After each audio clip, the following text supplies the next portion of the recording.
Michael Smith joining us on the Deseret First Credit Union Hotline. Mike, nice to have you back on the show. Boys, I just want to know if it's snowing up there in Utah today or is it sunny? It's great weather, 80s, sunny. Oh, good. Yeah, we finally got a break. It's nice to be with you. Yes, it's great to have you. And speaking of our stat of the day, we heard reports that you clearly still have it on the basketball floor. You were here for the father and sons basketball camp at BYU recently, and word is you outshot the entire camp. Oh, my gosh, guys, it's becoming a little bit of a burden. Every year I win that thing, and so it's just hanging over my head. I'm 52 years old now, and they can't find somebody to knock me out.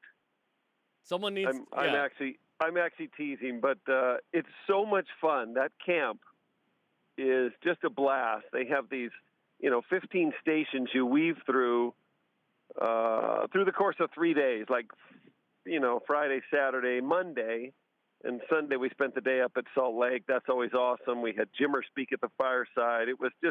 It's always a great time. And then they have dad winners and kid winners through these shooting stations, and there's one called contest, which qualify you for the final day, and that's how you get there. And then it's really pretty cutthroat. So they'll bring down 50 dad winners on Monday morning, and they line you up at the 3-point line, and they say one shot.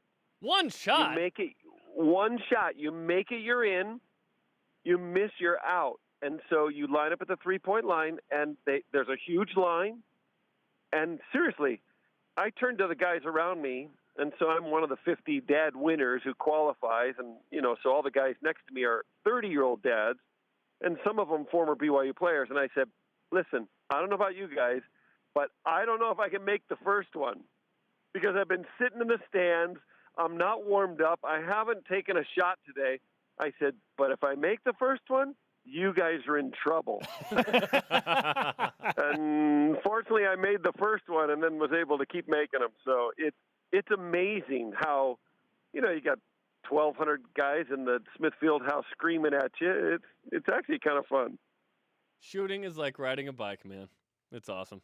Do you feel I think so. I think you're right. Yeah. Last year we had some like starting five or whatever, and I left you off, and that was a stupid.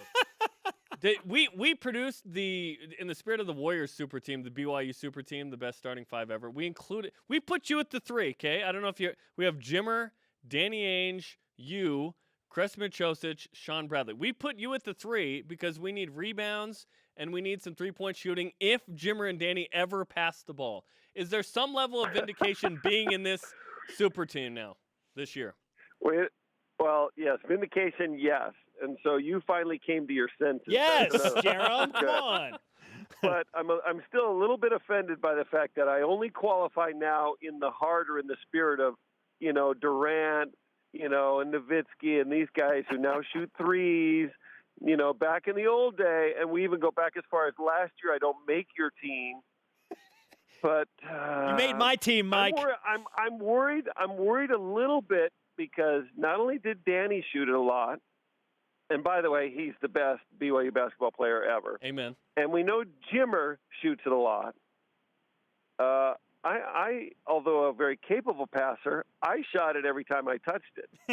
So that's fine. I mean, I don't know if there's enough basketballs for that team. My only thought, and I like the squad, because Kresimir you got to have. Kresimir's a first-team All-American. People just forget because he's way ahead of, social media and coverage, so nobody saw him play.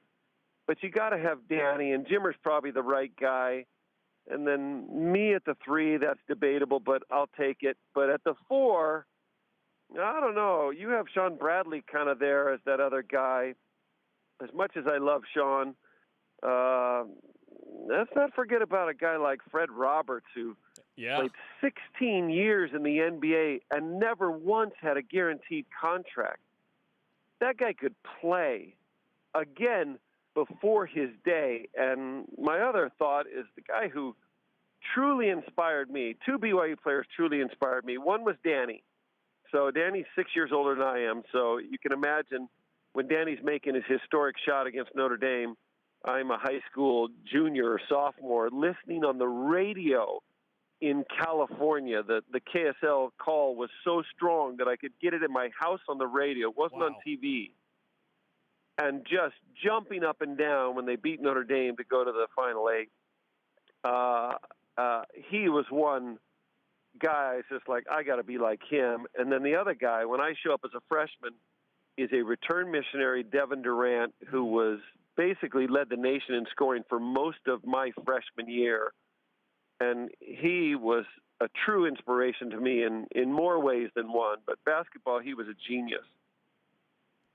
Michael Smith with us on BYU Sports Nation just gave us his BYU Super 5 or Super 7, if you will. You can mingle in those guys, those first alternates, if you will. Any way you look at it, that would be an unbelievable team of BYU basketball players.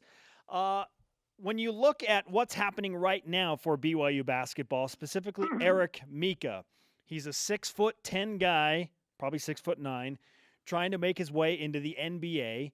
Doesn't have the range that you brought with you when you were drafted in the first round. What do you think of his pro potential?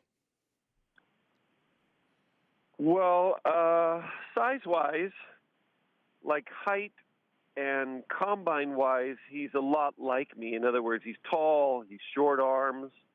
Short arms doesn't help you in the NBA when you're going against guys that all have longer arms and longer reaches. But he's very different than I was as a player. I was a small forward type. He's got a much stronger build than I am. He's tougher. He's a stronger rebounder. He's bouncy. He's got a lot of very positive attributes. He's a hard worker. I think, most people have him projected to be a second-round pick or even undrafted, which is kind of hard to believe. But I don't worry about, like, his life, if you will. The kid served a mission in Italy. He's going to go on to a nice 10-year career somewhere. It could be D-League in a call-up. It could be D-League in Europe. He could get drafted and get with the right group that likes having a powerful five in the NBA who probably ends up being able to come stretch the floor, if not NBA range. But listen, that's all he's going to work on, besides living in the weight room and keeping his body strong, is a three-point shot. And today, if you're a big body who can, guard a pick and roll and box out and rebound and stretch the floor, you're going to have a spot. So while his route to the NBA might not be the traditional way, he probably gets there. And if he gets with the right team and the right coach who can say, okay, there's some things he can't do, but there's these things he can do, which I love, he could play for 10 years. If he's a lot like Joe Klein, who was my teammate, and guys won't remember him, but he played at Arkansas. He's part of Bobby Knight's 84 Olympic team that wins gold with Michael Jordan. It was one of our last, I guess it was our last amateur team that won the gold. But Joe Klein was my teammate in Boston. He was 7 feet, but short arms, big, strong white kid, just country boy strong, but could shoot an 18-footer and could rebound. In my day and age, 30 years ago, Eric Mika would have played 12 years in the NBA, no questions asked. But the game has changed. So that's a long answer to tell you that, I wish he'd stay.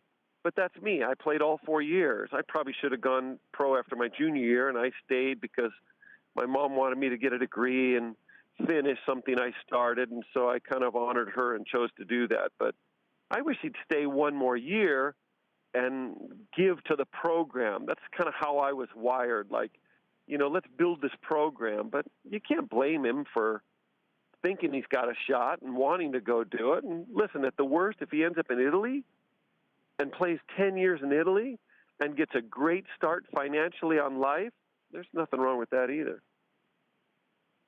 Mike, great stuff. We always appreciate talking with you. And just so you know, if the great Ralph Lawler, who you call games sitting next to for the LA Clippers, ever needs a break, Jeremy and I are happy to step in for him. That would be quite a 3-man booth right there. and I'm just gonna hold the mic too, like he does.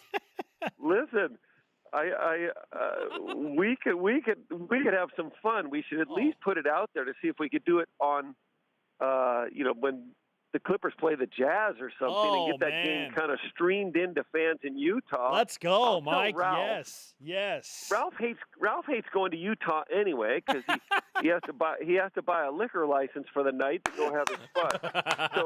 So we'll leave Ralph home, and the three of us will do the game, and somehow we'll just tie it into the Utah audience. I think we're onto something. Okay. Hey, that sounds fantastic. Good to me. We'll put our people, Michael Miner, in contact with your people. Michael's the best. You got it. Hey, thanks, Michael. Great to talk to you as always.